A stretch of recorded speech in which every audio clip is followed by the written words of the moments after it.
Friends, मैं हूं समीर और आप देख रहे हैं समाज की खबरें हिंदी टीवी न्यूज़। आज हम आपको बताएंगे कि ख्वाजा जी का छठी क्यों मनाया जाता है, उसकी पूरी कहानी क्या है। हमने कई लोगों से बातचीत की और पूरी जानकारी इकट्ठा की आप लोगों के सामने बताने के लिए। तो हम शुरुआत करते हैं। जानिए क्यों खास है ख्वाजा का दरबार। दुनिया झुकाने वाले भी झुकते हैं इस दरबार में। अजमेर की ख्वाजा हजरत मोइनुद्दीन हसन चिश्ती की दरगाह आयोजन की धूम पूरे विश्व में देखने को मिलती है। ख्वाजा के दरबार में हर आम से लेकर खास अकीदतमंद का पहुंचना बदुरुस्ती जारी है। क्या राजा क्या रंक, सभी झोली फैलाकर ख्वाजा के दरबार में खुद या अपने सिपह सालारों को भेज रहे हैं। कोई राजनीति की इतिहास साधना चाहता है तो कोई समाज में अपनी छवि सुधारने के प्रयास में चादर चढ़ाता है।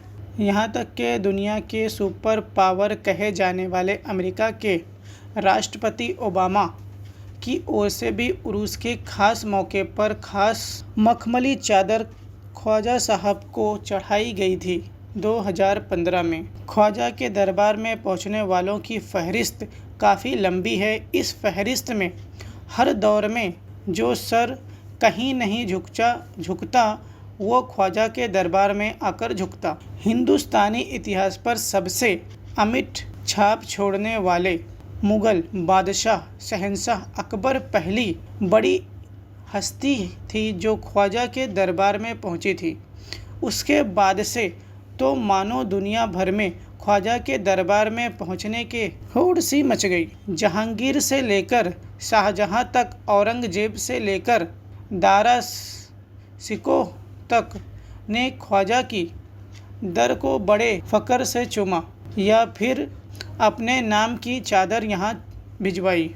दरगाह अजमेर शरीफ एक ऐसा पाक साफ नाम है जिसे सुनने से मात्र से ही रूहानी सुकून मिलता है। अजमेर शरीफ में हजरत ख्वाजा मोइनुद्दीन चिश्ती रहमतुल्लाह अलैह की मज़ार की ज़ियारत कर दुरूद व फातिहा पढ़ने की चाहत हर ख्वाजा के चाहने वाले की होती है। दरगाह अजमेर शरीफ का भारत में बड़ा महत्व है। खास बात यह भी है कि ख्वाजा पर हर धर्म के लोगों का विश्वास है। यहाँ आने वाले जायरीन चाहे वो किसी भी मजहब के हों क्यों ना हो, ख्वाजा के दरबार पर दस्तक देने के बाद उनके जहन में सिर्फ अकीदत ही बाकी रहता है। भारत में इस्लाम के साथ ही सूफी मत की शुरुआत भी हुई थी। सूफी संत एक ईश्वरवाद पर विश्वास रखते थे।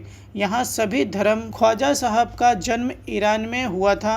अपने जीवन के कुछ पड़ाव वहाँ बिताने के बाद वे हिंदुस्तान आ गए। हिंदुस्तान में अजमेर उनके रूहानी सुकून की जगह बनी। एक बार बादशाह अकबर ने इनकी दरगाह पर पुत्र प्राप्ति के लिए मन्नत मांगी थी। ख्वाजा साहब की दुआ से बादशाह अकबर को बेटा की प्राप्ति हुई। खुशी के इस मौके पर ख्वाजा साहब का शुक्रिया अदा करने के लिए अकबर बादशाह ने आमेर से अजमेर शरीफ तक पैदल ख्वाजा के दर पर दस्तक दी थी। यहाँ ईरानी और हिंदुस्तानी वास्तुकला का सुंदर संगम दिखाई देता है। प्रवेश द्वार पर गुंबद बेहद खूबसूरत है। इसका कुछ भाग अकबर ने तो कुछ भाग जहांगीर ने पूरा करवाया था। माना जाता है कि दरगाह को पक्का करवाने का काम मांडू के सुल्तान गयासुद्दीन खिलजी ने करवाया था। दरगाह के अंदर बेहतरीन नक्काशी किया गया है। चांदी का कटघरा है। इस कटघरे के अंदर ख्वाजा साहब की मज़ार है। यह कटघरा जयपुर के महाराजा राजा जयसिंह ने बनवाया था। दरगाह में एक खूबसूरत महफिल खाना भी है जहां कव्वाल ख्वाजा की शान में कव्वाली गाते हैं। दरगाह के आसपास कई अन्य ऐतिहासिक इमारतें भी हैं। धर्म के नाम पर नफरत फैलाने वालों को गरीब नवाज की दरगाह से सबक लेना चाहिए। ख्वाजा के दरबार पर हिंदू हो या मुस्लिम, किसी अन्य धर्म को मानने वाले सभी ज़ियारत करने आते हैं। यहाँ का मुख्य पर्व उरूस कहलाता है जो कि इस्लामी कैलेंडर के रजब महीने की पहली से छठी तारीख तक मनाया जाता है। उरूस की शुरुआत बाबा की मज़ार पर हिंदू परिवार द्वारा चादर चढ़ाने के बाद ही होती है। दरगाह के बरामदे में तो बड़ी देग रखी हुई है। इन देगों को बादशाह अकबर और जहांगीर ने चढ़ाया था। तब से लेकर आज तक इन देगों में काजू, बादाम, पिस्ता, इलायची, केसर के साथ साथ चावल पकाया जाता है और गरीबों में बांटा जाता है। मैं हूं समीर और आप देख रहे हैं समाचार खबरें हिंदी टीवी न्यूज़। आज हम आए हैं मालवनी में गेट नंबर 7 रिक्शा स्टैंड के पास। यहाँ पे ख्वाजा जी की छठी मनाई जा रही है। अब हम इनसे जानेंगे कि ख्वाजा जी की छठी क्यों मनाई जाती है। बहुत लोग इससे अनजान हैं या तो सही तरीका, सही नॉलेज उनके पास नहीं है। तो उस नॉलेज को अपडेट करने के लिए हम यहाँ के लोगों से जानकारी लेंगे। जी सर, आपका नाम बताइए। मेरा नाम मोहम्मद नाजिम कुरैशी है। मोहम्मद नाजिम कुरैशी। ख्वाजा जी की जो छठी है वो क्यों मनाई जाती है, इसका शुरुआत कहाँ से हुआ? ये शुरुआत हुआ है इनकी पैदाश के दिन से। अब इनकी पैदाश को हो चुका है 809 साल, 809। तो इस जो पब्लिक को मालूम नहीं है कि भाई किस लिए बनाई जाती है, तो एक दूसरे से देख देख के मालूम पड़ता है कि हम लोग छठी क्यों बना रहे हैं। ये इनकी पैदाश का दिन है। ख्वाजा जी का छठी मतलब उनका जन्मदिन? हाँ, उनका जन्मदिन। हाँ, नॉर्मल जन्म। हाँ, जन्मदिन मनाया जाता है उनका। उनके जन्म से 6 दिन के बाद में छठी बनाई जाती है। तो मतलब हर किसी इंसान में 6 दिन वो छठी बनाई जाती है। तो हाँ, 6 दिन की छठी होती है। तो बस वो हिसाब से छठी बनाई जाती है। तो आप लोग को समझने की जरूरत है कि छठी मतलब क्या होता है। जन्मदिन के 6 दिन के बाद मनाया जाता है, इसलिए ख्वाजा जी का छठी कहा जाता है।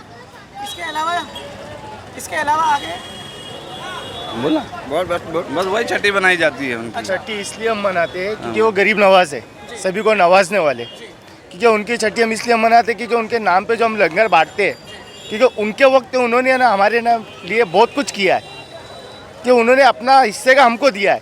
तो हमारी तो उनकी औकात नहीं है कि हम उनके लिए कुछ करें। तो दर्शकों को ये बताएं जो नहीं जानते उसी के नाम पे जो होती है ना, जो ख्वाजा जी की जो छठी हो रही है तो उनके नाम पे हो रही है। उनका एक जन्मदिन भी होता है और उनके नाम पे हम लंगर बनाते हैं। पैदाइश कहाँ हुई थी? पैदाइश तो उनकी पैदाइश अरब में हुई थी और अरब से वो उनको आदेश हुआ था कि आप हिंदुस्तान जाइए। हिंदुस्तान में जो वहाँ के मुसलमान गरीब हैं, उनको जो तकलीफ़ें हैं, उनकी तकलीफ़ों को दूर कीजिए और दीन के बारे में उन्हें बताइए। तो उन्होंने यहाँ पर आकर के हिंदुस्तान में दीन के बारे में लोगों को बताया और गरीबों की मदद की। जो कुछ उन्होंने हमको दिया उनको लौटाने की औकात तो हमारी है नहीं, लेकिन जो कुछ भी उन्होंने हमको दिया है वही चीज़ हम अपने से छोटे गरीबों को, जो लोग खाने के मोहताज है, जो लोग कपड़े के मोहताज है, जिन लोगों के पास कुछ नहीं है, ऐसे लोगों को ख्वाजा जी के नाम पर हम लोग है ना कपड़ा लत्ता खाना जो भी हमसे हो सकता है, जो हमारी संस्था है, जो रिक्शा टैक्सीमैन्स यूनियन जो हमारी है, यहाँ से हम लोग जो भी हमारी कमाई जो होती है हर साल हम लोग जमा करते हैं और वो जमा करके इस तरीके से लंगर करते हैं ताकि गरीब गुरबा और इससे जो भी लोगों को फ़ायदा पहुँचे उनको हम फ़ायदा पहुँचाते हैं। जैसे स्कूल की फ़ीस हो गई, इनके नाम पर, ख्वाजा जी के नाम पर कई बच्चों की स्कूल की फ़ीस रिक्शामैन्स की तरफ से भरी जाती है। कई लोगों को है ना अनाज, कई बच्चियों को शादी के लिए पैसे नहीं रहते तो ये रिक्शामैन्स की तरफ से उनकी शादियों का अरेंजमेंट किया जाता है। तो ख्वाजा जी के नाम पर हम लोग इस तरीके का लंगर चलाते हैं, इस तरीके की चीज़ें चलाते हैं जिससे हम लोगों को भी फ़ायदा पहुंचता है, उनसे दुआएं मिलती हैं हमको और हम लोगों को भी फ़ायदा मिलता है और हमको जो मिलता है हम उनके नाम पर लुटाते चले जाते हैं। जैसे कि वो कब यहाँ पे आए थे, पहली मुलाकात किससे हुई होगी और कैसे शुरुआत इसकी हुई वो बताएंगे? ख्वाजा जी की पहली मुलाकात वो तो आए थे उधर अरब से आने के बाद अजमेर में वो सेटल हुए। अजमेर में आने के बाद में वहाँ के कुछ लोग थे जिन लोगों ने उनकी आजमाइश ली कि आखिर ये है कौन बंदा जो इस तरीके से लोगों के लिए काम करता है और जो करते हैं। तो जब उनकी आजमाइश ली गई तो वो हर चीज़ में, हर मामले में वो है ना एक नंबर निकले। आजमाइश मतलब किसने? आजमाइश, हाँ, उनके कंपेयर में जिसने लिया होगा। हाँ, जैसे कि एक नेपाल जादूगर करके थे, वो जयपाल जादूगर करके थे। वो एक राजा की मार्फत वो काम करते थे। तो उन्होंने बोला कि ये जो बंदा है ये झूठी खबरें फैलाता है। राजा मतलब उस वक्त राजा कौन थे? नहीं, पृथ्वीराज चौहान नहीं थे, कोई और थे। मुझे उसके बारे में इतना मालूमात नहीं है, लेकिन जितनी मालूमात है मैं उतना बता रहा हूँ आपको कि कोई जयपाल जादूगर थे। उनके लिए उन्होंने बोला कि ये तो जादू करता है, इनको मेरे सामने खड़ा करो। तो उसने अपने तरीके से जो उसके पास ताकत थी उसने अपने जादू दिखाया। तो ख्वाजा गरीब नवाज बोले ये कौन सी बहुत बड़ी बात है, तुमको मैं मेरी करिश्मे दिखा दो जो मुझे अल्लाह ने बख्शी है। तो उन्होंने जो अना सागर है उसको बोला कि जाओ ये कासा लेकर के, जो कासा था जो फ़कीरों के पास होता है, वो कासा लेकर के जाओ और उसको बोलो कि ख्वाजा ने बुलाया है, मोइनुद्दीन चिश्ती रहमतुल्लाह अलैह ने बुलाया है आपको। तो पूरी की पूरी जो नहर है, पूरी की पूरी जो तालाब है वो पूरा उसके अंदर आ गया और वो ला करके उन्होंने रख दिया। मछलियाँ तड़पने लगी, शहर में पानी ख़त्म हो गया फिर राजा ने उनके आगे घुटने टेके और उसने माफ़ी मांगी और जयपाल जादूगर ने भी माफ़ी मांगा उनसे, और माफ़ी मांगने के बाद उसने ईमान लाया और फिर ख्वाजा गरीब नवाज़ का पूरी दुनिया में चर्चा होने लगा।